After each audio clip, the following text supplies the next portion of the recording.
ದೇವರು ಪ್ರೀತಿಸುವ ಪ್ರೀತಿಯ ಬಿಗ್ ಜೆ ಟಿವಿ ಪ್ರಿಯ ವೀಕ್ಷಕರಿಗೆ ನಮ್ಮ ಕರ್ತನಾದ ಯೇಸು ಕ್ರಿಸ್ತನ ಹೆಸರಿನಲ್ಲಿ ನಿಮ್ಮನ್ನು ವಂದಿಸಿ ಸ್ವಾಗತ ಬಯಸ್ತಿದ್ದೇವೆ. ಬನ್ನಿರಿ, ದೇವರ ವಾಕ್ಯವನ್ನು ಇಂದು ನಾವು ಅಧ್ಯಯನ ಮಾಡಿಕೊಳ್ಳೋಣ. ಇಂದಿನ ನಮ್ಮ ಅಧ್ಯಯನ ಪ್ರಲಾಪಗಳು, ದ ಬುಕ್ ಆಫ್ ಲ್ಯಾಮೆಂಟೇಷನ್ಸ್, ಚಾಪ್ಟರ್ 3, 3ನೇ ಅಧ್ಯಾಯ. 3ನೇ ಅಧ್ಯಾಯ 66 ವಚನಗಳಿದೆ. ಆದ ಕಾರಣ ನಾವೇನು ಮಾಡೋಣ, 2 ಪಾರ್ಟಾಗಿ ಮಾಡಿ 2 ಭಾಗವಾಗಿ ವಿಭಾಗಿಸಿ ಪ್ರಲಾಪ 3, 1ರಿಂದ 33 ವಚನಗಳು ಒಂದು ಭಾಗ, ಅನಂತರ 34ನೇ ವಚನದಿಂದ 66 ವಚನಗಳವರೆಗೆ 2ನೇ ಭಾಗವಾಗಿ ವಿಭಾಗಿಸಿ ಅಧ್ಯಯನ ಮಾಡಿಕೊಳ್ಳೋಣ. ಪ್ರಲಾಪ 3ನೇ ಅಧ್ಯಾಯದಲ್ಲಿ ನೋಡುವಾಗ 19 ಸಮಸ್ಯೆಗಳಿದೆ. 19 ಪ್ರಾಬ್ಲಮ್ಸ್ ಇನ್ ಲ್ಯಾಮೆಂಟೇಷನ್ಸ್ ಚಾಪ್ಟರ್ 3. 19 ಸಮಸ್ಯೆಗಳು. ಆದರೆ ಪರಿಹಾರ ಎಷ್ಟಿದೆ ಅಂತ ನೋಡುವಾಗ ಭಾಳ ಸರ್ಪ್ರೈಸ್, ಭಾಳ ಆಶ್ಚರ್ಯ. ಅದೇನೆಂದರೆ 40 ಆಶೀರ್ವಾದಗಳು, ಪರಿಹಾರಗಳು ಇರುವಂಥದ್ದನ್ನು ನಾವು ನೋಡ್ತೇವೆ. 40 ಆಶೀರ್ವಾದಗಳಿದೆಯಾ ಪ್ರಲಾಪ 3ರಲ್ಲಿ?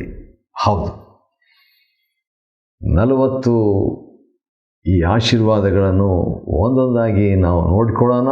ಮತ್ತು ಅದಕ್ಕಿಂತ ಮುಂಚೆ 19 ಸಮಸ್ಯೆಗಳು ಏನಂತ ಕೂಡ ನೋಡಿಕೊಳ್ಳೋಣ. ಬನ್ನಿರಿ.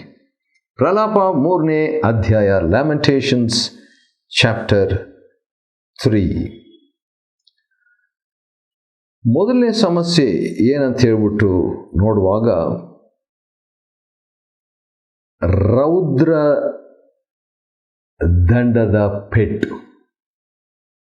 ರೌದ್ರ ದಂಡದ ಪೆಟ್ಟು.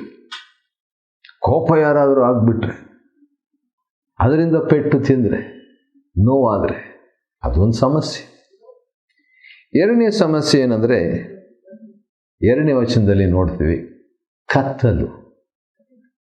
ಕತ್ತಲಿನ ಸಮಸ್ಯೆ. ಕತ್ತಲಲ್ಲಿ ನಡೆದರೆ ಏನಾಗ್ತದೆ, ಎಡವಿ ಬೀಳ್ತೀವಲ್ಲ, ಅಂಥ ಒಂದು ಸಮಸ್ಯೆ. ದಿಕ್ಕು ಗೊತ್ತಾಗಲ್ಲ. ಮತ್ತು 3ನೇ ವಚನದಲ್ಲಿ ನಮ್ಮ ಮೇಲೆ ಕೈ ಮಾಡುತ್ತಾ ಬರುವಂಥ ಒಂದು ಸಮಸ್ಯೆ. ಅದು ಕೂಡ ಒಂದು ನೋವಿನ ಒಂದು ಸಮಸ್ಯೆನೇ. 3ನೇ ಅಧ್ಯಾಯ 4ನೇ ವಚನದಲ್ಲಿ 4ನೇ ಸಮಸ್ಯೆ ಇದೆ. ಅದೇನಂತ ಹೇಳಿದರೆ, ಖಂದಿಸಲ್ಪಡುವ ಸಮಸ್ಯೆ. ಖಂದಿಸಲ್ಪಡುವ, ಕಂದಿ ಹೋಗುವಂಥ. ಕುಂದಿ ಹೋಗೋದು ಬೇರೆ, ಆದರೆ ಇದು ಖಂದಿಸಲ್ಪಡುವಂಥ ಸಮಸ್ಯೆ 4ನೇದು. 5ನೇ ಸಮಸ್ಯೆ ಅದೇ ವಚನದಲ್ಲಿದೆ. ಅದೇನೆಂದರೆ, ಮುರಿದು ಹೋಗುವ ಅನುಭವ. ಅದರಲ್ಲಿ ನಮ್ಮ ದೇಹದ ಭಾಗ ಏನಾದರೂ ಎಲುಬೇ ಮುರಿದು ಹೋಯ್ತಂದ್ರೂ ಕೂಡ ಅದೆಷ್ಟು ನೋವು ಅಂತ ಒಂದು ಸಮಸ್ಯೆ. 6ನೇದಾಗಿ ಇನ್ನೊಂದು ಸಮಸ್ಯೆ 5ನೇ ವಚನದಲ್ಲಿ. ಅದೇನೆಂದರೆ, ಶ್ರಮ ಸಂಕಟ. ಅದು ಒಂದು ಸಮಸ್ಯೆ. ಮತ್ತು 6ನೇ ವಚನದಲ್ಲಿ 7ನೇ ಸಮಸ್ಯೆ ಇದೆ. ಅದೇನಂತ ಹೇಳಿದ್ರೆ, ಸ್ವಲ್ಪ ಕತ್ತಲು ಅಂತ ನಾವು ನೋಡಿದ್ವಿ, ಅದರಿಗೆ ಈಗ ಕಾರ್ಗತ್ತಲು. 6ನೇ ವಚನ, ಅದು 7ನೇ ಸಮಸ್ಯೆ ಅಂತ ಇಟ್ಕೊಳ್ಳೋಣ. 7ನೇ ವಚನದಲ್ಲಿ 8ನೇ ಸಮಸ್ಯೆ ಇದೆ. ಅದೇನೆಂದರೆ, ಬೇಡಿ ಹಾಕಲಾಗುವ, ಬೇಡಿ ಹೊಂದಿರುವ, ಬೇಡಿಯಾಗಿರುವ ಒಂದು ಸಮಸ್ಯೆ. ಬೇಡಿ ಹಾಕಲ್ಪಟ್ಟ ಸಮಸ್ಯೆ. 8ನೇ ವಚನದಲ್ಲಿ ಪ್ರಲಾಪ 3:8, ಅದರಲ್ಲಿ 9ನೇ ಸಮಸ್ಯೆ ಈ ರೀತಿಯಾಗಿದೆ. ಅದೇನೆಂದರೆ, ಕಿವಿ ಕೊಡಲ್ಪಡದಂಥ, ನಮ್ಮ ಪ್ರಾರ್ಥನೆಗೆ ಉತ್ತರ ಇಲ್ಲ, ಅದೂ ಒಂದು ಸಮಸ್ಯೆ. ಭಿನ್ನಹಕ್ಕೆ ಕಿವಿಗೊಡಲಾರದಂಥ ಒಂದು ಪರಿಸ್ಥಿತಿ. ಮತ್ತು 9ನೇದಾಗಿ ನಾವು ನೋಡುವಾಗ 10ನೇ ಸಮಸ್ಯೆ ಇದೆ. ಅದೇನೆಂದರೆ, ಏನು ಮಾಡಿದರೂ ಅಡ್ಡವಾಗಿ ದಾರಿಗಳಿಗೆ ಅಡ್ಡ ಭಾಳ ಬರ್ತಾ ಇರುವಂಥ ಒಂದು ಸಮಸ್ಯೆ. 10ನೇ ವಚನದಲ್ಲಿ ನೋಡುವಾಗ ಅದನ್ನು ನಾನು 11ನೇ ಸಮಸ್ಯೆ ಅದನ್ನು ಏನಂತ ಕರಿತೀನಿ ಅಂದರೆ ಕರಡಿ ಅಂತ ಒಂದು ಸಮಸ್ಯೆ. ಕರಡಿ ಅಂತ ಒಂದು ಸಮಸ್ಯೆ.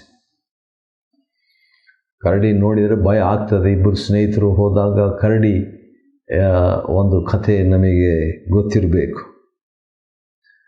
12ನೇ ಸಮಸ್ಯೆ ಅದನ್ನು ನಾನು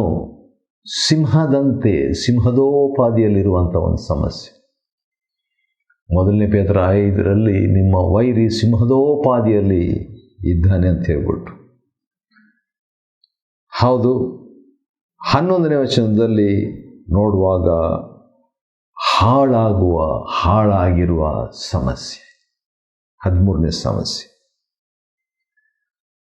ಮತ್ತು 12ನೇ ವಚನದಲ್ಲಿ 14ನೇ ಸಮಸ್ಯೆ ಅದೇನಂತ ಹೇಳಿದ್ರೆ ಬಾಣಕ್ಕೆ ಗುರಿ ಆಗಿರುವಂಥ ಒಂದು ಸಮಸ್ಯೆ.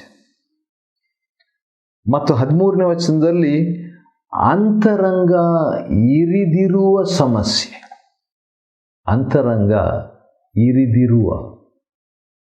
ಸಮಸ್ಯೆ.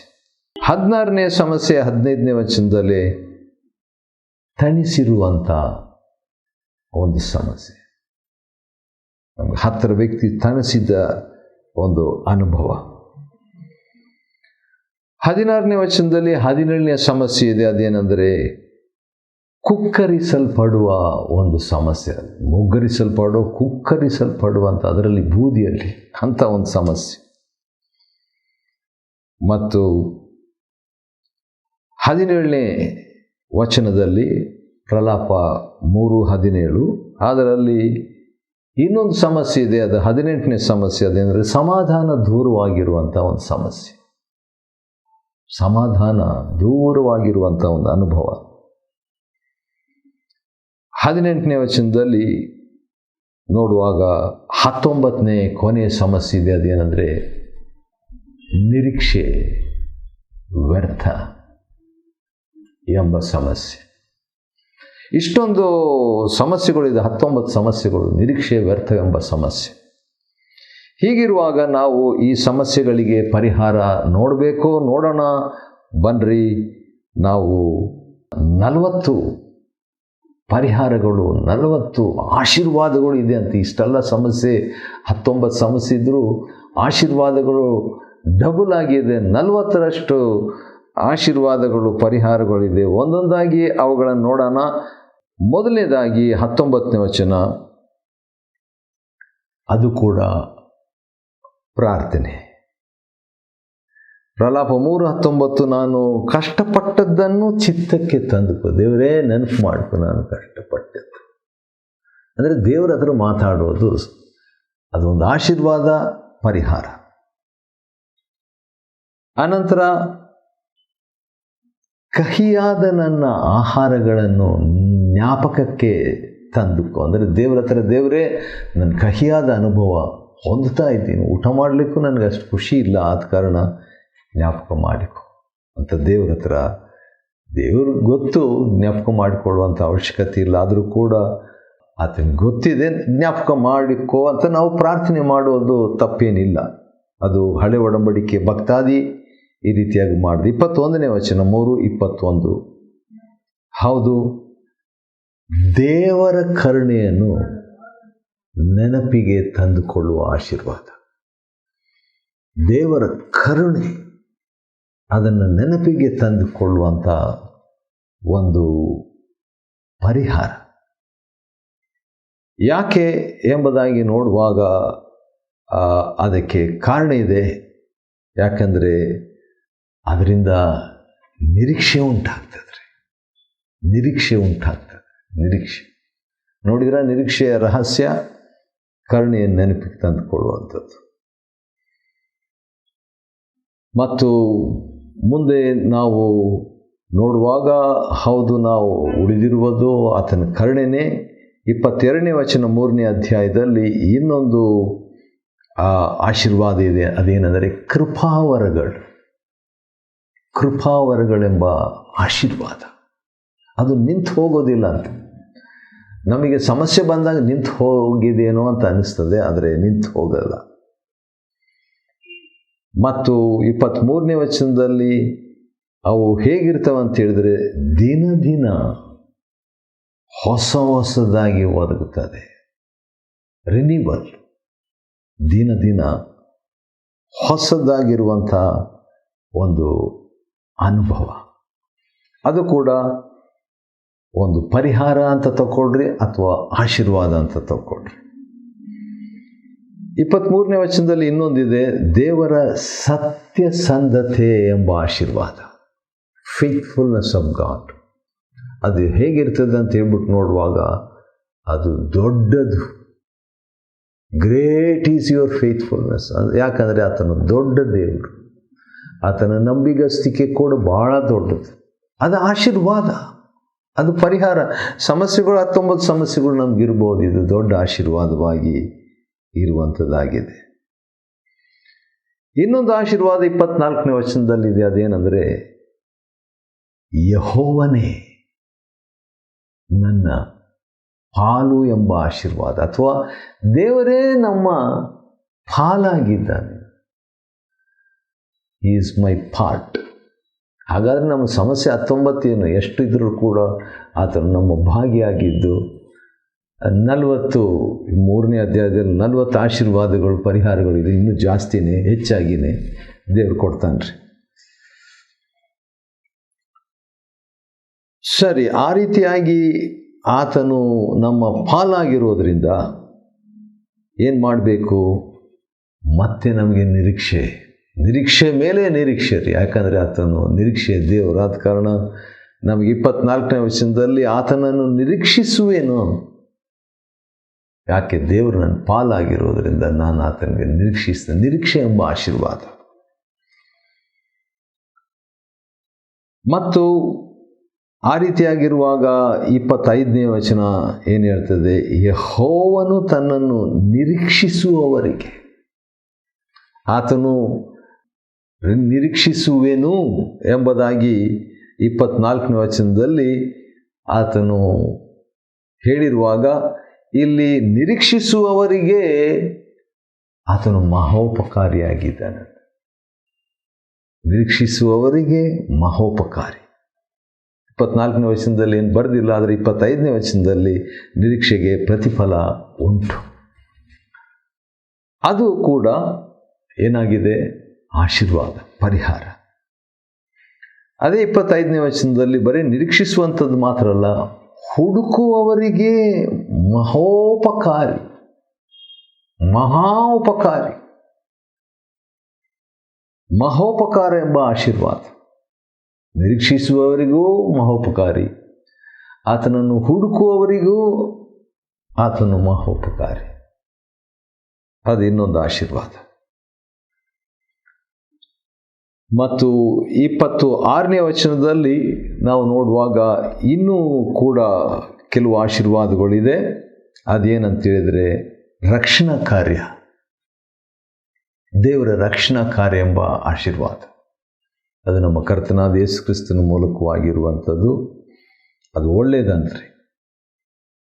ಮತ್ತು 28ನೇ ವಚನದಲ್ಲಿ ನಾವು ನೋಡುವಾಗ ಜವಾಬ್ದಾರಿಕೆಯ ಒಂದು ಆಶೀರ್ವಾದ. ಈ ಜವಾಬ್ದಾರಿಕೆಯನ್ನು ಹೇರಿದವನು ದೇವರೇ ಕೊಡ್ತಾನಂತ್ರಿ ಆ ಒಂದು ಜವಾಬ್ದಾರಿಕೆಯನ್ನು. 28ನೇ ವಚನ. ಮತ್ತು 31ನೇ ವಚನದಲ್ಲಿ ಒಂದು ದೊಡ್ಡ ಚೆಕ್ ಇದ್ದಂಗೆ ದೊಡ್ಡ ಆಶೀರ್ವಾದ ಇದೆ. ಆ ಆಶೀರ್ವಾದ 14ನೇ ಆಶೀರ್ವಾದ. ಅದೇನೆಂದರೆ, ಆತನು ಕೈ ಬಿಡುವನಲ್ಲ, ಸದಾಕಾಲ ಕೈ ಬಿಡುವುದಿಲ್ಲ. ಸದಾಕಾಲಕ್ಕೂ ಕೈ ಬಿಡುವವನಲ್ಲ. ಆಶ್ಚರ್ಯ, ಬಹಳ ಖುಷಿ. ಮತ್ತು 32ನೇ ವಚನದಲ್ಲಿ ನೋಡುವಾಗ ಇನ್ನೊಂದು ಆಶೀರ್ವಾದ ಇದೆ. ಅದೇನೆಂದರೆ, ಆತನು ವ್ಯಥೆಗೊಳಿಸಿದರೇನು, ಆತನು ತಾನು ಪ್ರೀತಿಸುವವರನ್ನೇ ಆತನು ಶಿಕ್ಷಿಸ್ತಾನೆ. ಆದ ಕಾರಣ ವ್ಯಥೆಗೊಳಿಸಿದ್ರೂ ಅದನ್ನು ಆಶೀರ್ವಾದನೇ ಅಂತ ತಗೊಳ್ಬೋದು. ಯಾಕೆ? 32ನೇ ವಚನ ಅದಕ್ಕೆ ಸಂಬಂಧ ಇದೆ, ಕಾರಣ ಇದೆ. 16ನೇ ಆಶೀರ್ವಾದ ಏನಂದರೆ, ತನ್ನ ಕೃಪಾತಿಶಯದಿಂದ ಕನಿಕರಿಸುವ, ಕೃಪೆಯ ಅತಿಶಯದಿಂದ ಕನಿಕರಿಸುವನು. ಇದು 43ನೇ ಅಧ್ಯಾಯದಲ್ಲಿರುವಂಥ 40 ಆಶೀರ್ವಾದಗಳಲ್ಲಿ ಇದು 16ನೇ ಆಶೀರ್ವಾದ. ಮತ್ತು 17ನೇ ಆಶೀರ್ವಾದ 33ನೇ ವಚನದಲ್ಲಿ ಇದೆ. ನಾವು ಅಲ್ಲಿಗೆ ಮುಗಿಸ್ಬೇಕಾಗ್ತದೆ. ಈ ಕೃಪಾತಿಶಯ ಅಂತ ಹೇಳಿದಾಗ ನನಗೆ ಎಫೆಸದವರಿಗೆ ಬರೆದ ಪತ್ರಿಕೆ 2ನೇ ಅಧ್ಯಾಯದಲ್ಲಿ ಇರುವಂಥ ಒಂದು ಮಾತು ನೆನಪಿಗೆ ಬರ್ತದೆ. ಅದನ್ನು ನೋಡಿಬಿಟ್ಟು ಮತ್ತೆ ಹಿಂದಿರುಗಿ ಬರೋಣ. ನಾವು ಎಫೆಸದವರಿಗೆ ಬರೆದ ಪತ್ರಿಕೆ 2ನೇ ಅಧ್ಯಾಯದಲ್ಲಿ ಅದೇ ಪದ ಇಲ್ಲಿ ನಾವು ನೋಡ್ಬೋದು. ಸೇಮ್ ಅದೇ ಪದವನ್ನು 2ನೇ ಅಧ್ಯಾಯ 7ನೇ ವಚನದಲ್ಲಿ ಏನಂದರೆ, ತನ್ನ ಅಪಾರವಾದ ಕೃಪಾತಿಶಯವನ್ನು, ಇಲ್ಲಿ ಅದೇ ಪದ 32ನೇ ವಚನ, 3ನೇ ಅಧ್ಯಾಯ 32ನೇ ವಚನ, ಕೃಪಾತಿಶಯವನ್ನು ಮುಂದಣ ಯುಗಗಳಲ್ಲಿ, ಒಂದು ಯುಗ ಅಲ್ಲ, ಯುಗಗಳಲ್ಲಿ ತೋರಿಸಬೇಕೆಂದು ದೇವರು ಕ್ರಿಸ್ತ ಯೇಸುವಿನಲ್ಲಿರುವ ನಮ್ಮನ್ನು ಕ್ರಿಸ್ತನೊಂದಿಗೆ ಎಬ್ಬಿಸಿ ಪರಲೋಕದಲ್ಲಿ ಆತನೊಂದಿಗೆ ಕೂಡ್ರಿಸಿದ್ದಾನೆ. ವಾವ್! ಏನಂತೆ, ಮುಂದಿನ ಲೋಕದಲ್ಲಿ ಏನಿರ್ತದೆ? ಕೃಪಾತಿಶಯ, ಕೃಪಾತಿಶಯ, ಕೃಪಾತಿಶಯ. ಆದ ಕಾರಣ ಅದರಿಂದ ಈಗ ಹೊಸ ಒಡಂಬಡಿಕೆಯಲ್ಲಿ ಅದು ಮುಂದೆ ನಮಗೆ ತೋರಿಸ್ತಾನಾದರೆ, ಹಳೆ ಒಡಂಬಡಿಕೆಯಲ್ಲಿ ಅದರಿಂದ ಕನಿಕರಿಸ್ತಾನಂದರೆ. ಕೊನೆಯದಾಗಿ, ಯಾಕೆ ಕೊನೆಯದಾಗಿ ಅಂದರೆ 33 ವಚನಗಳವರೆಗೆ ಅಷ್ಟೇ ನಾವು ಧ್ಯಾನ ಮಾಡ್ತೇವೆ. 3ನೇ ಅಧ್ಯಾಯ 1ರಿಂದ 33, ಅನಂತರ 34ರಿಂದ 66 ವಚನಗಳು ನಾವು 2ನೇ ಭಾಗವಾಗಿ ಧ್ಯಾನಿಸಲಿಕ್ಕಿದೆ. 33ನೇ ವಚನದಲ್ಲಿ ನರಜನ್ಮದವರನ್ನು ಬಾಧಿಸಿ ವ್ಯಥೆಗೊಳಿಸುವುದು ಆತನಿಗೆ ಇಷ್ಟ ಇಲ್ಲ ಅಂತ. ಕೋಲಾರ್ನಲ್ಲಿ ನಮ್ಮ ಸಹೋದರರೊಬ್ಬರು ರವಿಯಣ್ಣ ಅಂತಿದ್ದಾರೆ. ಅವರು ಆಗಾಗ ಈ ಒಂದು ಮಾತನ್ನು ಇಟ್ಕೊಂಡು ಪ್ರಾರ್ಥನೆ ಮಾಡಿದ್ದನ್ನು ನಾನು ಕೇಳಿಸ್ಕೊಂಡಿರ್ತೀನಿ ರೀ. ಅದು ನರಜನ್ಮದವರನ್ನು ಬಾಧಿಸಿ ದೇವರೇ ವ್ಯಥೆಗೊಳಿಸುವುದು ನಿನಗೆ ಇಷ್ಟ ಇಲ್ಲ ಅಂತ ಹೇಳ್ಬಿಟ್ಟು. ಹೌದು, ಇದು ಆಶೀರ್ವಾದ. ಇದು ದೇವರ ಒಂದು 17ನೇ ಆಶೀರ್ವಾದ ಅಥವಾ ಪರಿಹಾರ ಸಮಸ್ಯೆಗಳಿಗೆ. ಅದನ್ನು ದೇವರಿಗೆ ಇಷ್ಟ ಇಲ್ಲ ನಮ್ಮನ್ನು ಬಾಧಿಸೋದು ಅಂತ ಆ ಗ್ರಹಿಕೆ, ಆ ತಿಳುವಳಿಕೆ, ಆ ಸತ್ಯ ನಾವು ತಿಳ್ಕೊಂಡ್ರೆ ಸತ್ಯವು ನಮ್ಮನ್ನು ಬಿಡುಗಡೆ ಮಾಡ್ತದೆ, ಆಶೀರ್ವಾದವಾಗಿ ಉಳಿತದೆ. ಪ್ರಲಾಪಗಳು 3ನೇ ಅಧ್ಯಾಯವನ್ನು ಅಧ್ಯಯನ ಮಾಡುವಂತೆ 1ರಿಂದ 13 ಕರ್ತನ ನಮಗೆ ಕೊಟ್ಟ ಕೃಪೆಗಾಗಿ ಆತನಿಗೆ ಸ್ತೋತ್ರವಾಗಲಿ. ದೇವರು ನಿಮ್ಮನ್ನು ಆಶೀರ್ವದಿಸಲಿ.